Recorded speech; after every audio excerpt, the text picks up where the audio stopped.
two great segues to two different topics that we can go into. I kind of, because you were just looking at eHEX and Ewok had this question, Christopher just brought it up too. So if we could go to Hex on ETH, he says, curious to know what you think of the sell pressure of Bankx for eHEX, just kind of what the outlook is there. And Ewok, I know you had some thoughts on that too, so I thought it was a good opportunity to take a look at this. I'm happy to hear your thoughts. I saw, you know, last several days they've been doing it in $500,000 or 500,000 hex clips. So I'm just curious as to where it's at. I haven't even looked at what. That's 1,000 shots that they got. Then they could do that 1,000 times and they're out. So to me,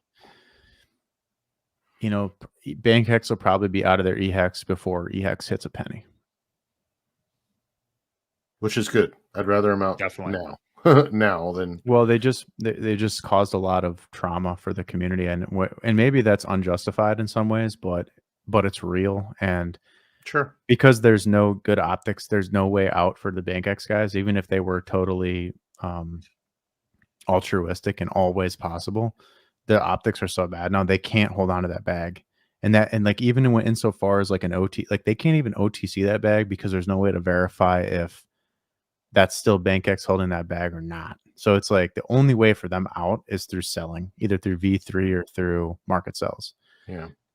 Because, you know, for obvious reasons, right? And so do I think it's a big issue? I think it's a great opportunity to buy eHEX if you like that trade, which is a totally different trade than the other 4 core coins from Richard. Like PHEX is obviously the Bitcoin and eHEX is obviously the Bitcoin Cash, or better comparison would be ETH versus ETH Classic. Yeah. But remember that ETH Classic did do the same number of X's 2 cycles in a row as ETH did.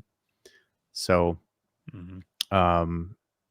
there's just more risk with the eHEX one because of sentiment around it, not because of a technical failure. Technically, they're the same, except one requires you to hold more units to hedge against the potential gas fee costs. That's it. Yeah. So like if you're a big enough player, you're allowed to go play the eHEX game. But if you're just a guy coming in off the street, you're probably better off playing the PHEX game because you'll be able to use it, you know, under any gas conditions. So they're just two different plays, but they both are connected at that origin point where that split occurred. Like if you're going to factor any of the past historical hex price action on PHEX, you have to consider that the token supply doubled. And I like that framing from Zenith on his stream with Crypto Coffee today, because that's how I've viewed it for a long time, is that it's basically was a stock split, right? And the supply holders has started to diverge out a little bit, but the majority still hold both. I think that's pretty verifiable. I'd love if Crispy could do an analysis on how many still hold both and it's staked or it's liquid. Now back to the whole thing of Bankx. I'm trying to get to the liquidity page here. I'm just kind of slow, but I wonder.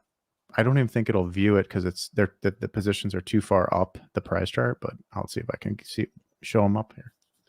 But yeah, So I thought they had removed a lot of those V3 sell walls, position walls. Is that not the case? They may have, yeah. They may have removed some of them or all of them. I'm not sure. I haven't been. I think they're out of. I think they've sold at least like what 35% so far. I mean, they're a good portion out at this point, but still. Well, this is all bridged, right?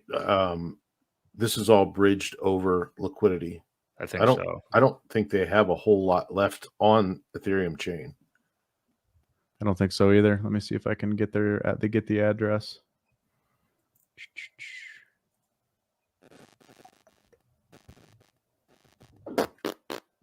But generally, I mean, this idea overall, people have been, lost access there. I'm sure he'll be back in a minute.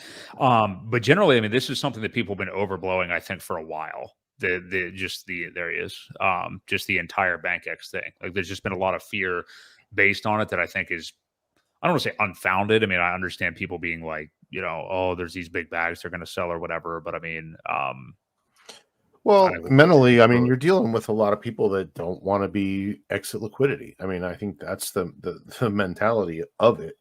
However, at this price level, I think Mhm. people should be embracing the chance to get it this low, and it's mostly because of them, suppressing it this long. So you got to look at it both ways, I think. Yeah, and it's not just Bankx. It's easy to make them the scapegoat. Sure. Mhm. Not defending them either. I'm just, being realistic here. They've been selling off for months and months and months. Are you ready for me to add your screen? Yeah.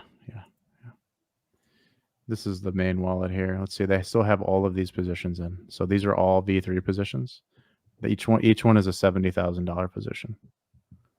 So like this is kind of cool that it's all forecasted for you, that if you want your share of the Bankx pie, like it's all out there right now. You could just go like if you were a Super Bowl on eHEX. Look, if the rest of the ecosystem does a 20x and eHEX stays here, somebody's going to rotate in and they're going to use some of their gains to buy all these positions up. I guarantee it. Just to buy them out.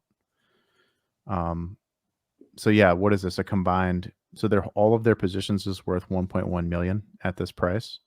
And then they have an additional 250K. So the bag is still pretty decent size, I would say, for our size of our ecosystem. It'll be about a $1.5 million bag here. Which could be worth maybe 3 million, 4 million by the time it's being chewed through. We'll see. They did just do like a promotional thing where, like, I don't know, they're trying to get rid of their eHEX. So I don't think it's as big of a threat as people think. The coins are for sale, guys. If the whole market can't come up with 1.1 million and whatever, it's going to be like 4 million by the time you chew through it. I don't see that. So, just through liquidity, just through the gains on HEX alone, if HEX does a 20 or 30x, it's going to start to chew through this wall with no bids on eHEX, which is crazy to think about. Yeah.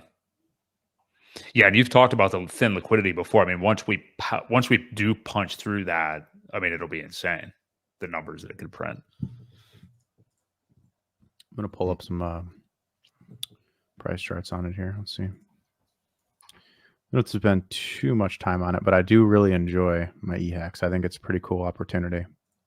Well, it's the least talked about of the 5 at this point. I mean, it's the redheaded stepchild. Many people were, campaigning against it for the longest time.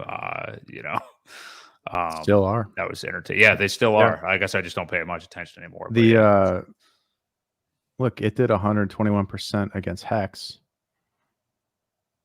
And now it gave you a chance. Like, you could be ratio trading that. You could be trading this in this range. Against HEX, it's tougher to trade HEX against eHEX because pHEX is so much stronger. But eHEX against Pulse is a really fun trade. And look at how this one did not lose its values yet.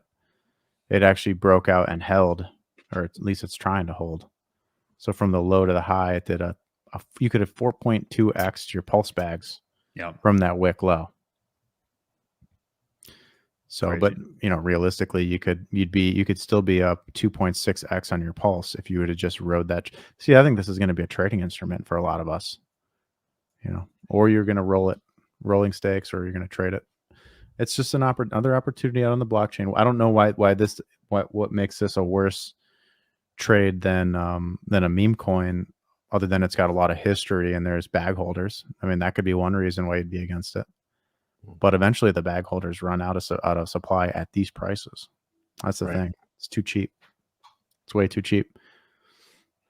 Plus, it's still a core part of the ecosystem. Many people make the point about how it's the easiest inroads into the ecosystem. Like, people understand ETH. People are already on ETH. I mean, I still think those are all great arguments. And many people in mainstream crypto, for better or for worse, will look at that chart and still believe like, well, okay, this is HEX, and still not be totally aware of Pulse Chain and stuff like that. So as long as it's there, which it's not going to go away, I think people are going to have interest in it. We're going to see it shoot up for sure.